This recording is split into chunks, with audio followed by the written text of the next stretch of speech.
本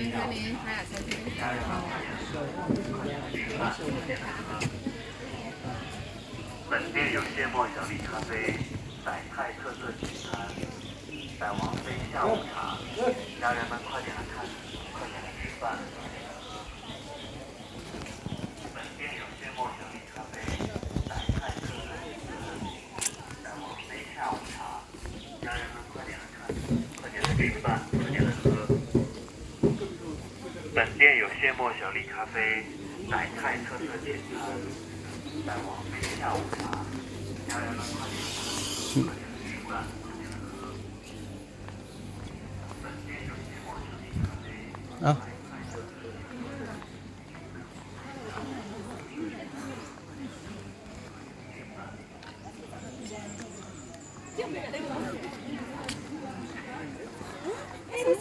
是啊，那个塔可不可以做嘛？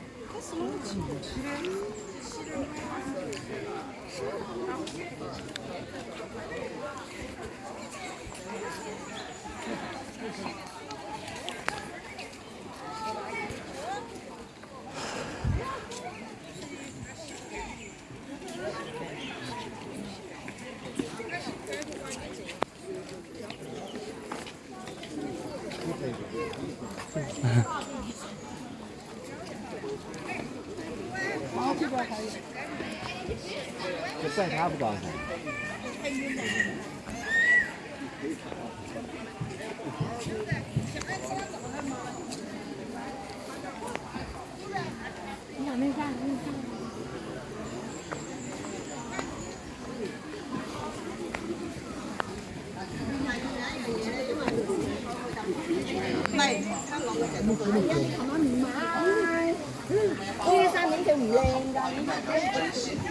珍惜现在所拥有的幸福，珍惜眼前人来。木棉花束。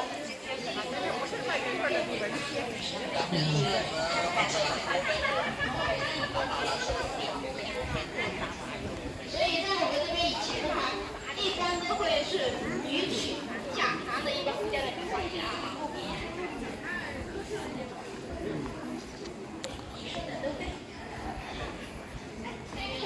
นิทรรศการ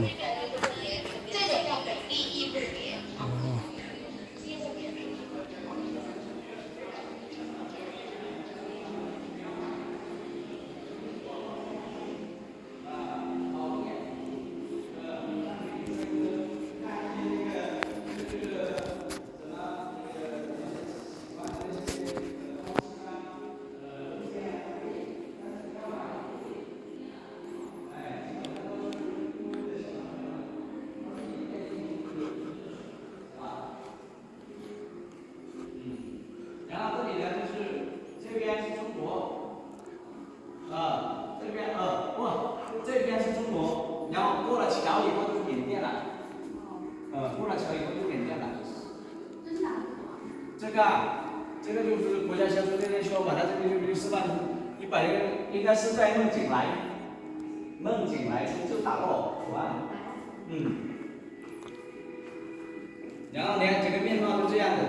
整个面貌的话就基本上整是就建它的面积基本上就有这么大。你们现在如果说出的这个砖塔的后面这里就是第3期、第4期在扩建，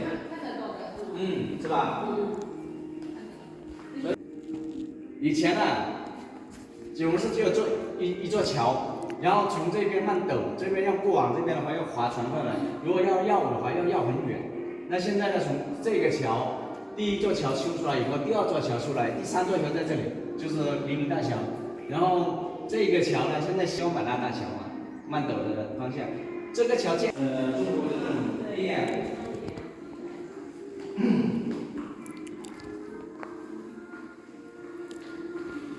เป็นมองแหล่งเรียนรู้ทั้งด้านประวัติศาสตร์ทั้งด้านสังคมแล้วก็วิธีการพัฒนาเจ้าเนาะโอ้สุดยอดวัดวาอารามนี่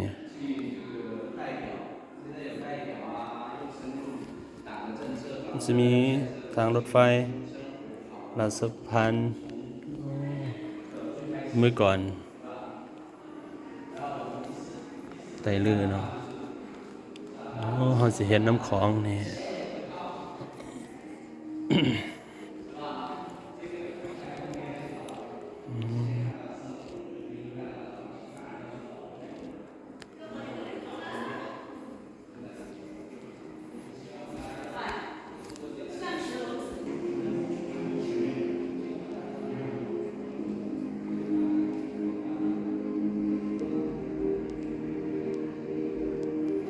การพัฒนาของจีนเนาะ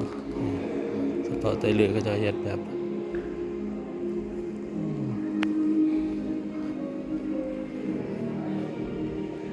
เป็นการประสานสัมพันธ์ของพรรคจีนพรรคคอมมิวนิสต์จีนอีกแห่งหนึ่งที่เป็นการเรียนรู้ในด้านความเจริญและก็ความศิวิไลซ์ของประเทศจีนภายในระยะบ่ไกลนะโอ้อันนี้ของสีจิ้นผิง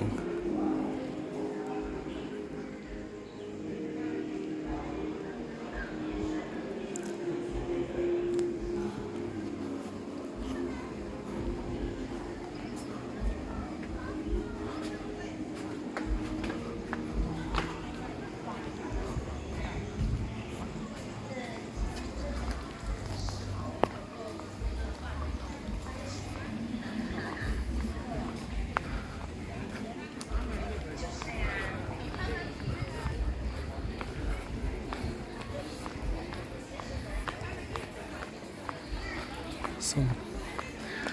ก็เป็นแหล่งเรียนรู้ทางด้านธรรมศาสตร์แต่ค่าเข้าส้มก็ประมาณ20 หยวนเพราะว่าเป็นพระเจ้าเฮ็ดมีมองส้ม跳哪儿去了？你给挂这个了吗？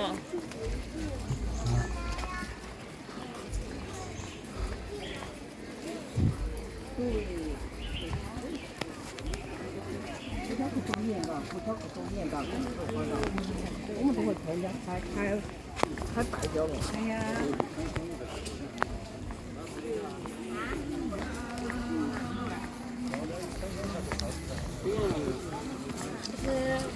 通知了。那先给你换。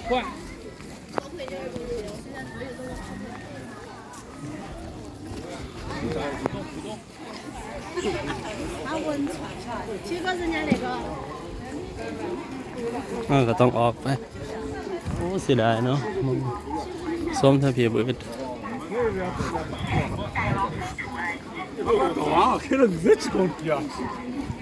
ตัวห้องก็บ่ได้สามารถไปส้มได้เวลาหมดแล้ว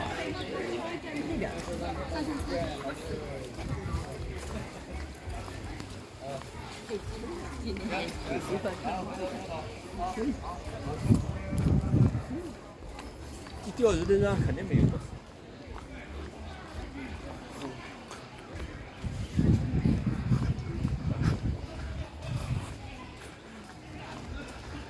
วัดก็จะเฮ็ดนะครับโอ้สุดยอด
เอา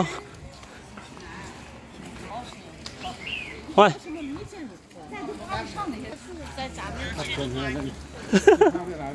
ฮะเข้าไปไหนก็ได้